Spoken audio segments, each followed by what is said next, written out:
Oi, irmãos, tudo bem? Bem-vindos a mais um vídeo aqui do canal. Mais um vídeo de estudo da Palavra de Deus. E hoje, continuando o sono bíblico, nós vamos estudar Atos dos Apóstolos, capítulo 39, perante o tribunal de Cesareia. Lembrando aos irmãos, este é apenas um resumo que eu faço. Recomendo aos irmãos a leitura do capítulo completo no aplicativo da Bíblia ou ouvir o audiobook também no aplicativo da Bíblia. Vamos lá. Atos dos Apóstolos, capítulo 39, perante o tribunal de Cesareia.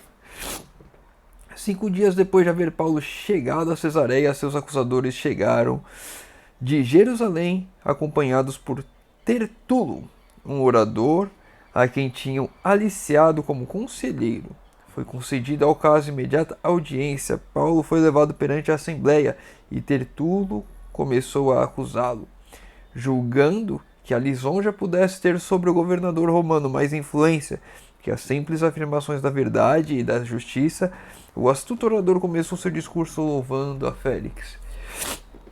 E aqui nós vemos uma questão importante, a questão de como as pessoas são movidas pelo ego, como as pessoas acreditam que vão influenciar outras pessoas pelo ego e como nós devemos estar preparados, sempre munidos da verdade e confiante na verdade.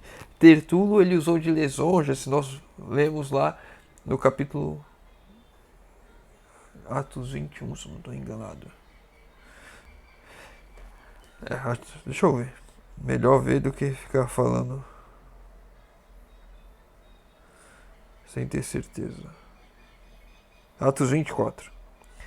Lá em Atos 24 nós vemos que Tertulo, cheio de lisonjas, falando de como Félix era um bom governante, como ele fazia as coisas boas, mas na verdade apenas para inflar o ego dele, apenas para ganhar confiança dele, respeito dele, admiração dele, porque ele estava sendo louvado por Tertulo, pelos acusadores de Paulo, enquanto Paulo iria apenas com a verdade. Não devemos confiar em mentiras, em enganos e sofismas. Não devemos colocar nossa confiança nisso. Vou ganhar a confiança de fulano de tal fazendo tal coisa. Devemos sempre estar pautados na verdade. Tertulo desceu aqui a deslavada falsidade. Foi o caráter de Félix. Pois o caráter de Félix era indigno e desprezível. Todos os que ouviram Tertulo sabiam que suas aduladoras palavras eram uma mentira, mas seu desejo de assegurar a condenação de Paulo era mais forte que o amor à verdade.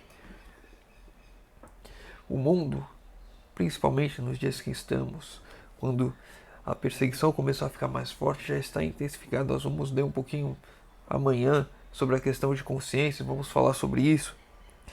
A consciência hoje já é privada, já é cerceada, já não temos mais tanta liberdade de escolha conscientemente, devemos fazer aquilo que o coletivo faz.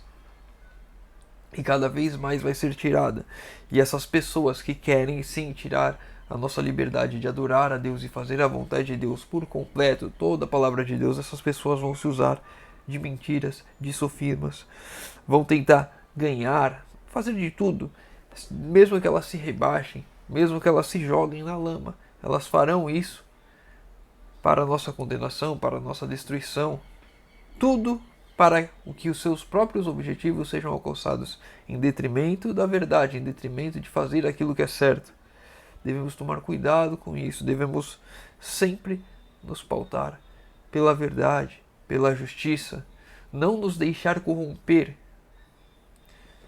por mais que isso custe nossa própria vida. Paulo ali poderia usar de mentiras, mas ele estava pautado na verdade. Todas as acusações foram sustentadas com veemência pelos judeus presentes, os quais nenhum esforço fizeram para ocultar seu ódio ao prisioneiro. O ódio era o que movia aquelas pessoas.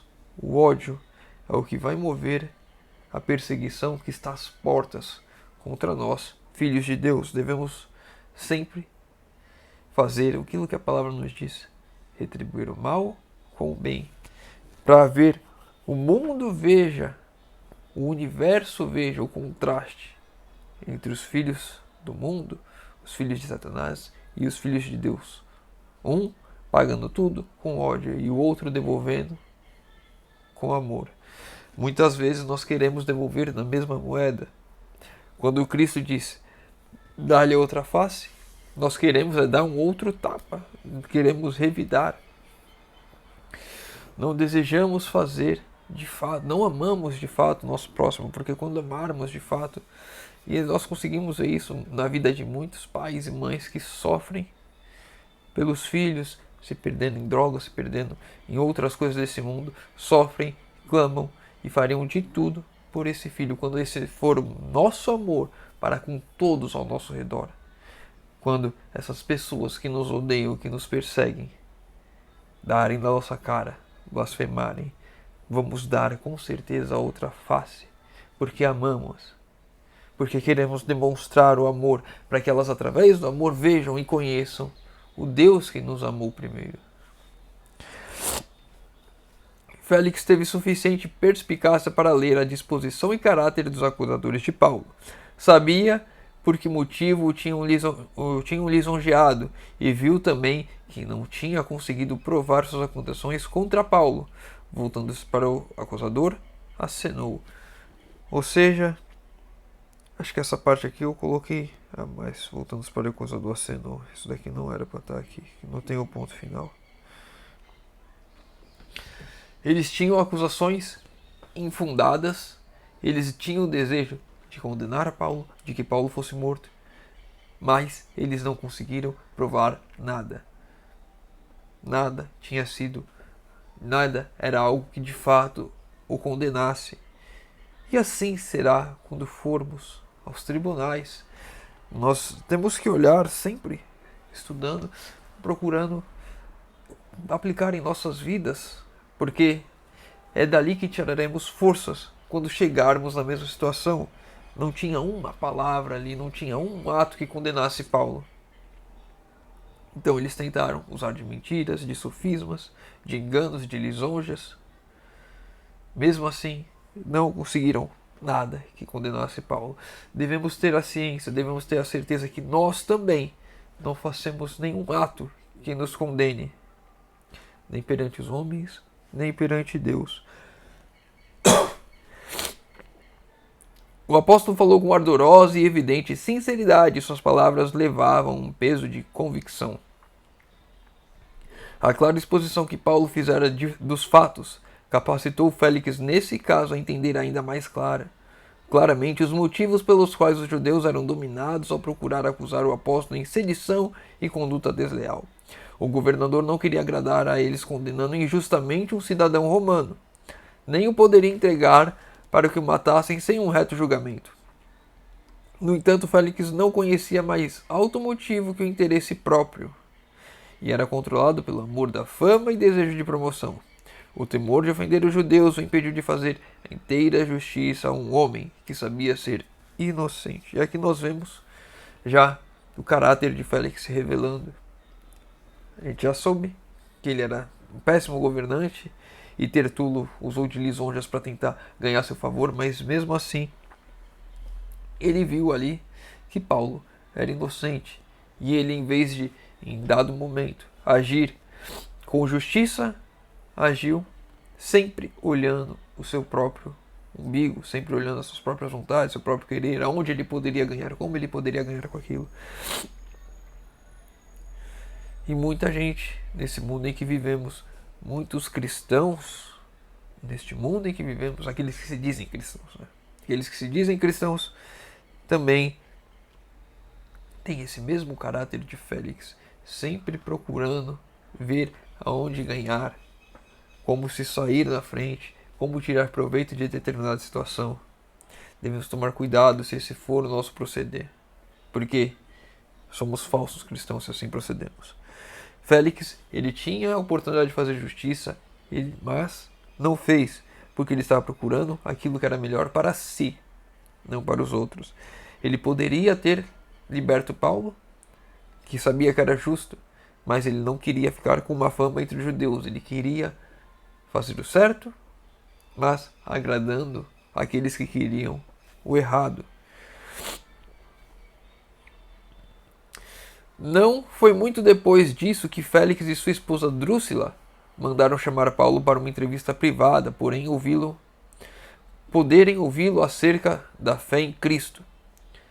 Eles estavam desejosos e mesmo ávidos de ouvir a respeito dessas novas verdades, verdades que poderiam jamais ouvir de novo e que, se rejeitadas, dariam pronto testemunho contra eles no dia de Deus. Paulo considerou essa oportunidade como provida por Deus e fielmente a aproveitou.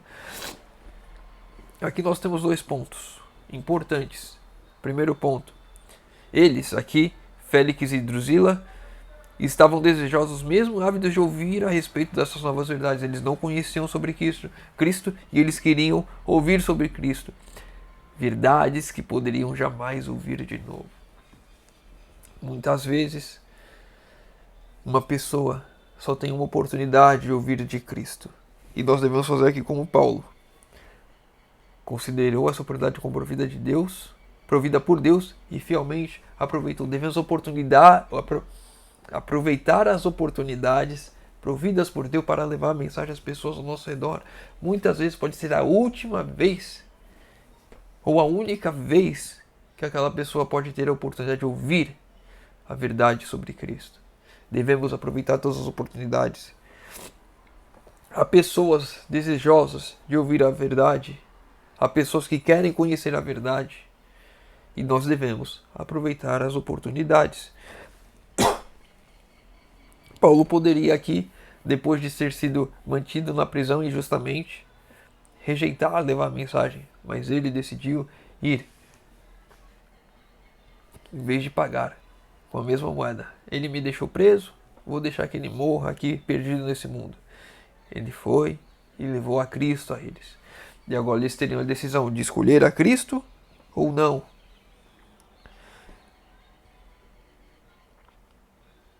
Um ponto importante aqui para nós, muitas vezes você podemos estar ouvindo, nós mesmos, dentro da igreja, uma mensagem que não conhecemos. Isso é a última oportunidade, ou a única oportunidade de ouvir aquela mensagem.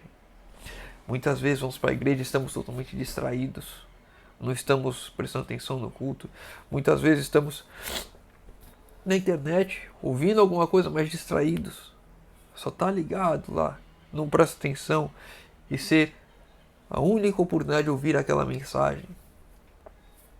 Quantas vezes você já ouviu na igreja falando sobre a reforma de saúde, sobre a vida no campo? São mensagens para os nossos dias.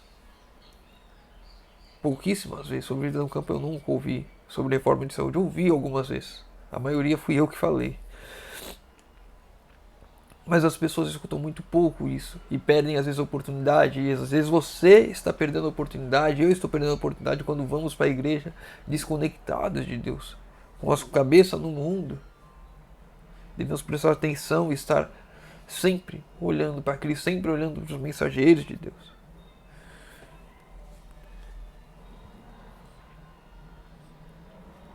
Tão violenta e cruel havia sido a conduta de Félix que poucos haviam alguma vez ousado dar-lhe a entender que seu caráter e conduta não estavam isentos de falhas. Paulo, porém, não tinha temor do homem.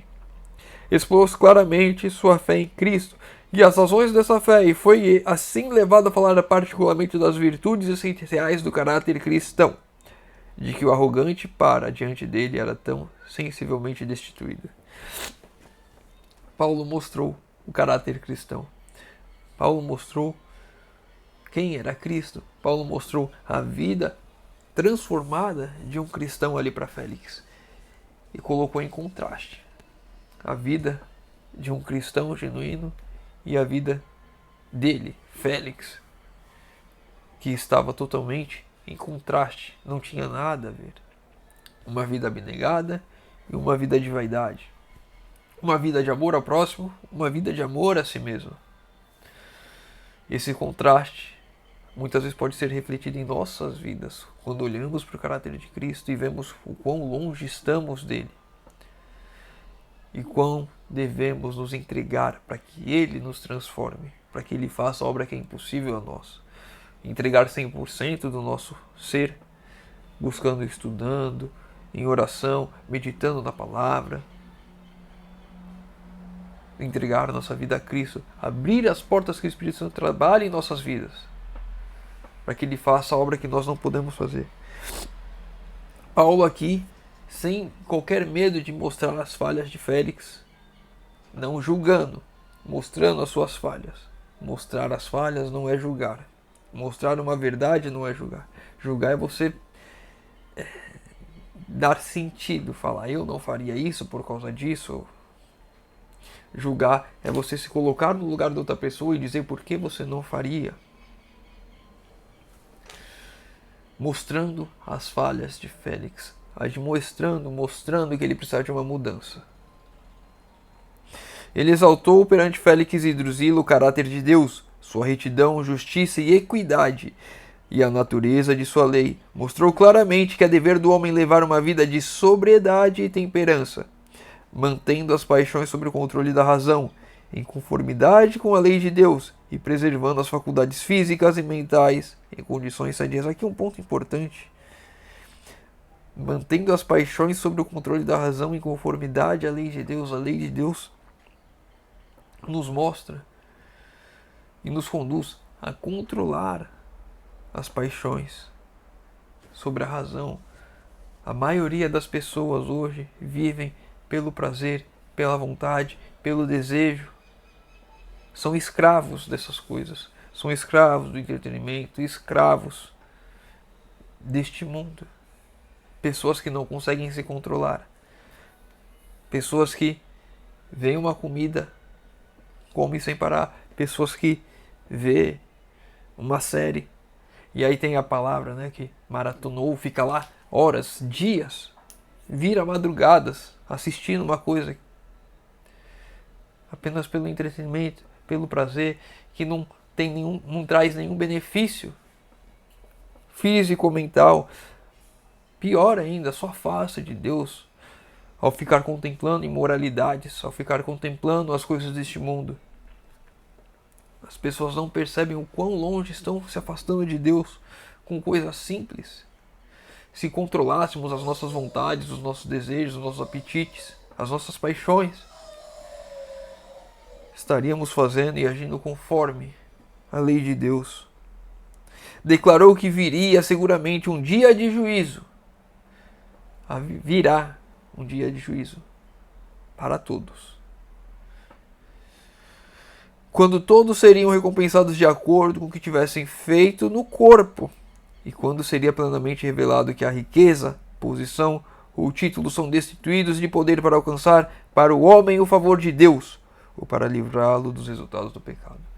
Não importa sua posição, não importa sua conta bancária, não importa nada disso. O favor de Deus é entregar as nossas vidas a Deus, é confiar que Cristo irá nos salvar.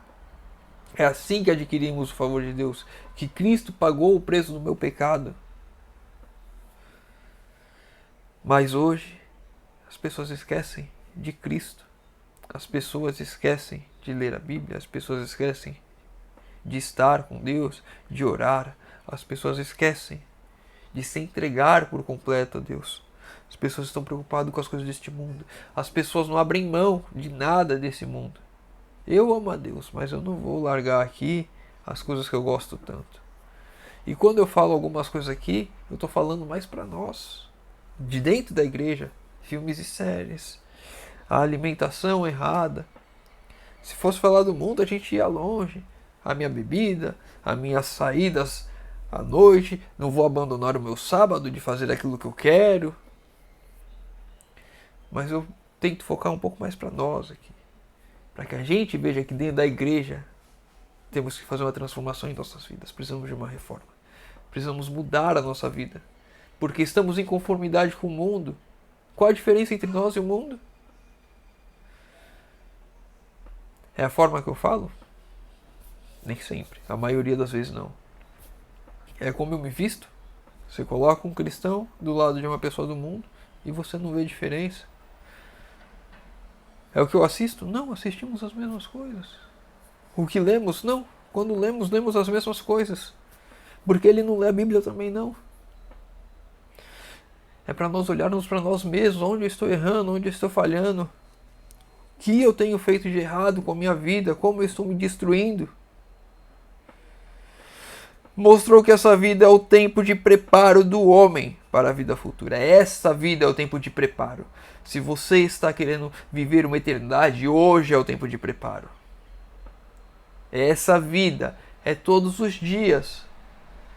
Se daqui para trás você não se preparou, agora é o ponto de mudança para começarmos a nos preparar para a futura vida. Negligenciassem eles os presentes privilégios e oportunidades e sofreriam eterna perda. Quando nós negligenciamos hoje o que devemos fazer, estamos nos condenando a uma eterna perda. Ah, mas eu não quero abandonar as coisas aqui. Então você vai sofrer uma perda eterna. Se eu não quero mudar a minha vida aqui, se eu não quero me preparar agora, eu estou escolhendo, estou negligenciando, estou trazendo para mim essa sorte, né? Esse caminho, essa consequência de ter uma perda eterna. Nenhuma nova oportunidade de graça lhe seria dada. Não tem outra oportunidade. É essa vida. É aqui o tempo de preparo. Não dá mais para a gente ficar brincando de ser cristão. De nos colocarmos ao lado do mundo e vermos exatamente as mesmas coisas, as mesmas pessoas, as mesmas atitudes. A única diferença é que eu vou para a igreja no sábado. E porque eu fico olhando para o relógio esperando acabar o sábado para fazer as coisas do mundo de novo. Essa normalmente é a única diferença. Temos que olhar para a nossa vida, temos que nos analisar, temos que nos colocar aos pés de Cristo e clamar por transformação, por mudança.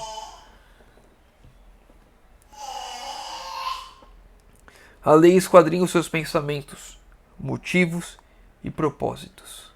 As perigosas paixões que permanecem ocultas à vista dos homens. Aquelas paixões, aqueles desejos que guardamos escondidos na nossa mente. A lei traz isso à tona. Pensamentos, motivos e propósitos. A lei nos mostra isso. As perigosas paixões ocultas às vistas do homem. A inveja, o ódio, o sensualismo, a ambição, as propostas perversas nos profundos receosos do coração, ainda não executadas por falta de oportunidade. Tudo isso a lei condena. Essas coisas que pensamos, que desejamos e que só não fazemos por falta de oportunidade, a lei condena. Deus com justiça reclama o amor e a obediência de todas as suas criaturas. Deu-lhes em sua lei uma perfeita norma de retidão. Perfeita norma de retidão encontramos na lei de Deus. Olhamos para ela, vemos o quão somos falhos. Quando nós resumimos ela, fica mais fácil ainda, porque se você olha para a lei, os 10 mandamentos e fala assim, amar a Deus, eu amo a Deus. Não tem imagem de escritura, eu não tenho imagem de escritura. Falar o nome de Deus e falar, não, eu não falo. Ou às vezes falo, não sei, é para pensar, guardar o sábado, eu guardo o sábado, eu vou para a igreja, eu não faço nada do mundo. Honrar pai e mãe, eu honro, não mato, não roubo, não adultero, não cobiço. Então eu guardo a lei de Deus. Mas quando nós vemos que tudo isso se resume no amor ao próximo e amor a Deus, e amar ao próximo como Deus nos amou a ponto de dar a vida, aí a lei começa a ficar mais profunda e vemos o quão longe de Deus estamos, o quão longe de observar a lei por completo estamos e que só Cristo em nossa vida pode fazer isso por nós. Muitos, porém, se esquecem de seu Criador e escolhem seguir seus próprios caminhos em oposição à vontade de Deus. E é isso que muitos de nós, estando na igreja, estamos fazendo. Esquecemos do Criador e fazendo as nossas próprias vontades, observando, contemplando e adorando as coisas deste mundo, nos esquecendo de Deus, nos esquecemos que temos uma obra a fazer em nossas vidas, nos esquecemos que temos uma mensagem a pregar e a viver neste mundo. Esquecemos disso, porque estamos agarrados, enraizados neste mundo. Pagam com inimizade o amor que é tão alto quanto o céu e tão amplo quanto o universo. Deus não pode baixar os reclamos de sua lei, a fim de corresponder à norma de homens ímpios. Nem pode o homem, em sua própria capacidade, cumprir as exigências da lei. Deus não vai baixar a norma para que a gente cumpra. E nós sozinhos não conseguimos cumprir a norma, que é muito alta. É perfeita. É no nível de Deus. Só pela fé em Cristo pode o pecador ser purificado da culpa e capacitado a prestar obediência à lei do Criador. Só pela fé em Cristo podemos amar ao nosso próximo. Só pela fé em Cristo podemos amar a Deus. E isso se resume aos 10 mandamentos. E são, se eu de fato honrar meu pai e minha mãe, se eu de fato não cobiçar, não matar, não dar falso testemunho, é obra da minha fé em Cristo atuando em mim. É Cristo vivendo em mim. Não sou eu que faço isso. Não sou eu, não é você que amamos a Deus. É Cristo em nós que faz essa obra. A consciência agora desperta, faz ouvir sua voz, e Félix sentiu que as palavras de Paulo eram verdadeiras. Sua memória retornou ao culposo passado. Com terrível clareza surgiram perante ele os segredos de seus primeiros tempos de homem sanguinário e perverso. E o relatório tenebroso de seus últimos anos viu-se licencioso, cruel, desonesto. Jamais tinha sido a verdade assim levada ao íntimo do seu coração. Quando nos deparamos com Deus, quando nos deparamos com a palavra, quando o mensageiro de Deus vem até nós, quando a lei é aberta diante dos nossos olhos e nós olhamos para nós mesmos, para o nosso passado, para o nosso presente até agora, nós vemos o quão odiosos nós somos, quão culposos, quão mentirosos, quão egoístas, quão vaidosos.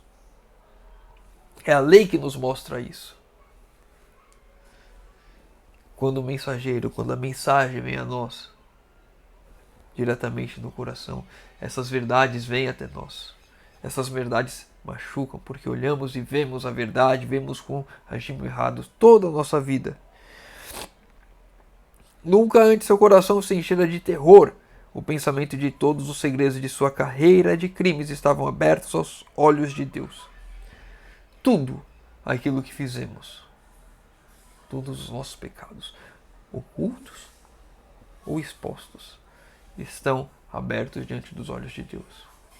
Aquilo que você fez em escondido, à noite no computador, naqueles sites errados, escondido durante o dia, longe das vistas da sua família, dos seus amigos, dos seus irmãos da igreja.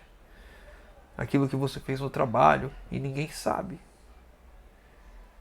Essas coisas estão abertas diante dos olhos de Deus.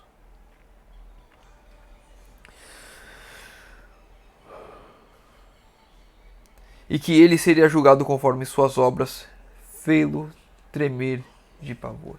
Félix, um homem egoísta, poderoso nesse mundo, governador, agora treme de medo, porque sabe e entende que vai ser julgado por Deus pelas coisas que ele fez. Seremos julgados pelo aquilo que fizemos, pelas nossas obras. Mas só seremos condenados se não aceitarmos Cristo como nosso Salvador, como aquele que pagou a culpa por nós. E a partir desse momento em que aceitamos, mudarmos a nossa vida, transformarmos a nossa vida, cumprir toda a lei de Deus, aquilo que Deus diz para nós que façamos assim, faremos.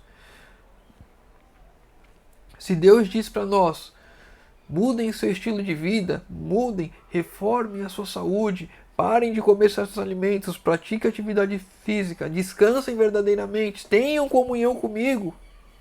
Isso aí você não fazemos, estamos negligenciando a palavra. Sabemos o que precisamos fazer, sabemos o que devemos fazer, mas não fazemos. Por comodismo? Ou porque qualquer coisa que seja, por orgulho, por vaidade, pelo prazer. Não importa qual seja o motivo, se não nos entregarmos completamente a Deus, temos que ter a mesma atitude de Félix, tremer diante do tribunal, diante do juízo que vai vir. Porque essas coisas que fazemos escondidas, nossos pecados, não são escondidos a Deus. Mas em vez de permitir que as suas convicções o guiassem ao arrependimento, procurou livrar-se dessas reflexões indesejáveis. A entrevista com Paulo foi abreviada. Por agora, White lhe dispensou Paulo. Sai daqui que eu não quero mais ouvir. Eu já ouvi demais. Eu não quero mais isso para mim. Quero que esse pensamento, esse conhecimento vá para longe de mim, porque eu não quero me entregar, não quero me arrepender, não quero mudar. E é assim que muitos hoje estão vivendo. Não querem a mudança em suas vidas. Querem continuar do jeito que estão. A mensagem vem, sabem o que é verdade, conhecem a verdade, reconhecem que precisam, mas não querem a mudança em suas vidas. Não querem se arrepender, não querem confessar pecados, não querem mudança, não querem abandonar o erro. Então, continuam em caminho de trevas, mandam um mensageiro embora. Não chamam mais aquele irmão para pregar de jeito nenhum. Não quero mais contato com esse irmão porque ele fala essas coisas. Se é na internet, eu desligo o canal, desinstalo o aplicativo. Porque eu não quero essas mensagens na minha vida. Eu não quero ser transformado. Eu não quero abandonar o pecado. Não quero abandonar o mundo. E assim as pessoas vão fazendo as suas escolhas. Se o irmão está aqui com 30 minutos, essa mensagem é para nos fortalecer, para nos levarmos essa mensagem, para vermos ainda, analisarmos a nossa vida, porque falta pouco. Ainda temos que dar mais um pouco, é 100% de nós, não é 99%, é 100%. O que ainda nos prende aqui? O irmão que chega a 30 minutos de vídeo é aquele irmão que quer, de fato, que Deus faça obra em suas vidas. E Deus vai fazer obra em nossas vidas. E hoje é o dia de clamarmos a Deus. Senhor, transforma a minha vida. Faz em mim aquilo que eu não consigo fazer, Senhor. E Deus vai fazer. Ele quer fazer isso em nós. Basta que você permitamos que assim seja. Para a gente encerrar, havia sido permitido um raio de luz do céu brilhasse sobre Félix. Quando Paulo arrazoou com ele a respeito da justiça, temperança e juízo vindouro, essa foi a oportunidade que o céu lhe enviara para que viesse, visse seus pecados e os abandonasse. Mas disse ao mensageiro de Deus: por agora vai-te, e em tenta oportunidade te chamarei. Menosprezar a última oferta de misericórdia. Nunca mais deveria receber outro convite de Deus. Se hoje nós que estamos aqui rejeitarmos essa oferta de misericórdia, essa oferta de entregar a Deus, de mudar toda a nossa vida para fazer a vontade de Deus, nos arrependermos, abandonarmos tudo esse mundo, cortarmos a raiz que temos com esse mundo, hoje pode ser o último convite de Deus para que, de fato, nos entreguemos, para que, de fato, sejamos transformados. Misericórdia de nós, se assim escolhermos. Vamos encerrar por aqui. Se o irmão ficou com alguma dúvida, deixa nos comentários. Se o irmão leu o capítulo completo, tem muita coisa que eu não trouxe, tem algum outro ponto que ficou com dúvida, algum outro ponto que queira trazer para nós comentarmos e estudarmos, deixa nos comentários. Eu vou ler, eu vou responder, a gente vai estudar e vai crescer juntos. Pedidos de oração nos comentários, que eu vou estar orando por todos. Convido aos irmãos que puderem fechar os olhos para falarmos com Deus. Senhor Deus, Pai amado, obrigado, Senhor, que mais uma vez temos a oportunidade de abrir a Tua Palavra e de estudar. Pai querido, te pedimos, Senhor, por favor, venha transformar as nossas vidas, Senhor. Derrame Teu Santo Espírito sobre nós. Que possamos, Senhor, nesse dia de hoje, nos entregarmos completamente, 100% de nós a Ti, Senhor. Faz essa obra em nós, Senhor. Transforma o nosso ser, Pai amado. Te pedimos, Senhor, forças, porque sabemos que estamos vivendo em tempos difíceis e que ficarão mais difíceis ainda, Senhor amado. Fortalece-nos, Senhor. Te pedimos isso, Senhor, em nome de Jesus. Amém. Meu irmão, fica com Deus. E que Deus te abençoe.